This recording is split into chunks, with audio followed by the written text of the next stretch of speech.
হে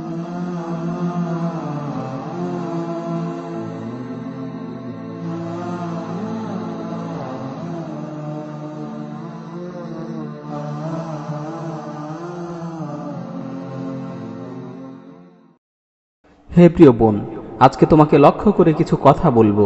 হে বোন, এমন এক মুহূর্তে তোমাকে লক্ষ্য করে এই কথাগুলো বলছি যখন সর্বত্রই ফিতনার ছড়াছড়ি, জাহেলিয়াতের আধারে গোটা সমাজ অন্ধকারচ্ছন্ন হয়ে আছে।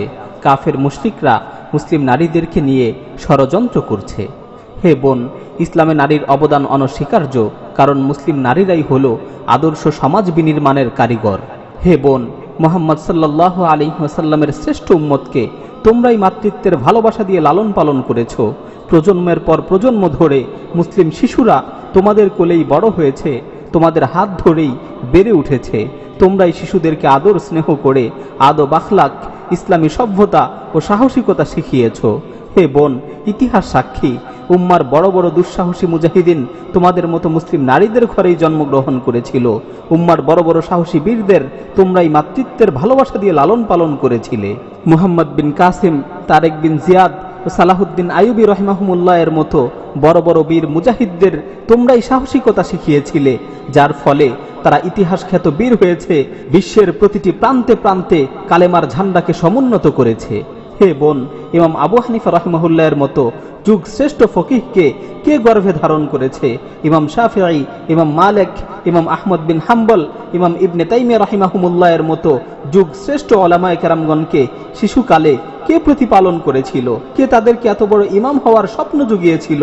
হে বোন, তোমরাই তাদেরকে উত্তমভাবে প্রতিপালন করেছিলে, যার ফলে তারা যুগ শ্রেষ্ঠ আলেম হয়েছেন, জগৎ বিখ্যাত ইমাম হয়েছেন। হে বোন, আদর্শ সমাজ বিনির্মাণে মুসলিম নারীদের অনেক ভূমিকা রয়েছে। গোটা মুসলিম উম্মাহ মুসলিম মায়েদের কাছে চিরকাল ঋণী হয়ে থাকবে। হে বোন, কাফের মুশরিকেরা তোমার এই সোনালী ঐতিহ্যকে নষ্ট করার জন্য তোমার বিরুদ্ধে গভীর ষড়যন্ত্র করেছে। তারা নারী অধিকারের মিথ্যা স্লোগান দিয়ে তোমাকে তোমার রাজকীয় সিংহাসন থেকে অপসারিত করতে চাচ্ছে। তারা তোমাকে শেখাচ্ছে পুরুষের সাথে সম অধিকারের জন্য লড়াই করো, হিজাবকে ছুঁড়ে ফেলে বেপর্দা হয়ে রাস্তায় বেরিয়ে আসো, আর কতদিন চার দেয়ালের মাঝে আবদ্ধ হয়ে থাকবে? হে বোন, বাস্তবতা হচ্ছে যারা তোমাদেরকে নারী অধিকারের এই স্লোগান শিখাচ্ছে, নারী অধিকারের এই মিথ্যা আশ্বাস দিচ্ছে, তাদের দেশেই নারীরা সবচেয়ে বেশি নির্যাতিত, নারীরা সবচেয়ে বেশি লাঞ্ছিত। বড়ই পরিতাপের বিষয়, যাদের দেশে নারীদেরকে পণ্য হিসাবে ব্যবহার করা হয়, যাদের দেশে নারীদের ভোগ সামগ্রী মনে করা হয়, যাদের দেশে নারীরা সবচেয়ে বেশি নির্যাতিত নিপীড়িত, সেই নির্লজ্জরাই আজ মুসলিম নারীদের নারী অধিকার শিখাচ্ছে। হে বোন, ইসলাম তোমাকে সম্মানের জীবন দিয়েছে, ইসলাম তোমাকে লাঞ্ছনার জীবন থেকে মুক্তি দিয়েছে। হে প্রিয় বোন, এটা কি সম্মানের জীবন নয় যে কখনো তুমি আনুগত্যশীল মেয়ে হিসেবে থাকবে, কখনো তুমি চক্ষু শীতলকারী স্ত্রীর ভূমিকা পালন করবে, কখনো তুমি স্নেহময়ী মা হিসেবে তোমার কলিজার টুকরো সন্তানকে আদর স্নেহ করে উত্তমভাবে প্রতিপালন করবে? এর চেয়ে সম্মানের দায়িত্ব আর কি হতে পারে? এর চেয়ে সৌভাগ্যের বিষয় আর কি হতে পারে? হে বোন, তুমি তোমার নিজেকে মূল্যায়ন করো, কাফের মুশরিকদের মিথ্যা স্লোগানে প্রতারিত হয়ে যেও না, তুমি তোমার নিজেকে চেনার চেষ্টা করো। হে প্রিয় বোন, পরিশেষে তোমাকে লক্ষ্য করে বলছি, আর কতদিন তুমি জাহিলিয়াতের মাঝে ডুবে থাকবে? আর কতদিন তুমি বেপর্দা হয়ে ঘুরে বেড়াবে? আর কতদিন তুমি নাটক সিনেমা দেখে দিন কাটাবে? আর কতদিন তুমি স্বামীর অবাধ্যাচরণ করবে? হে বোন, এই উদাসীনতা আর কতকাল? আর কতদিন তুমি নামাজ না পড়ে ঘুমিয়ে থাকবে? আর কত সময় তুমি তোমার প্রতিপালককে ভুলে থাকবে?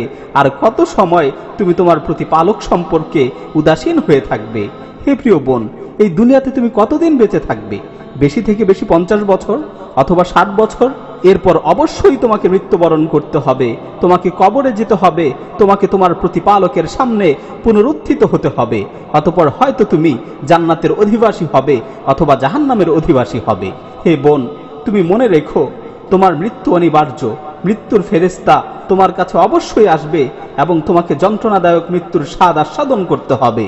হে বোন, অন্ধকার কবরের ভয়াবহতার কথা স্মরণ করো, সেই নির্জন অন্ধকার ঘরের কথা স্মরণ করো যেখানে তুমি একাকী থাকবে। সেই মুহূর্তটা কতই না কঠিন ও ভয়াবহ হবে। মুনকার নাকির তোমাকে এসে প্রশ্ন করবে, সেই প্রশ্নের উত্তরের ব্যাপারে তোমার কি প্রস্তুতি রয়েছে? হে বোন, কিয়ামতের ভয়াবহ পরিস্থিতির কথা স্মরণ করো, যেদিন কেউ কারো উপকারে আসবে না, সবাই পাগলের মতো ছুটতে থাকবে, সেদিন কোনো সাহায্যকারী থাকবে না। হে বোন, জাহান্নামের ভয়াবহ শাস্তির কথা স্মরণ করো, যেখানে চিৎকার শোনার মতো কেউ থাকবে না। হে বোন, সময় থাকতে গুনাহ থেকে তওবা করো, সময় থাকতে তোমার প্রতিপালকের দিকে ফিরে আসো। দুনিয়ার এই সংক্ষিপ্ত সময়টাকে, দুনিয়ার এই সংক্ষিপ্ত জীবনটাকে আল্লাহর নির্দেশিত পথে ব্যয় করো।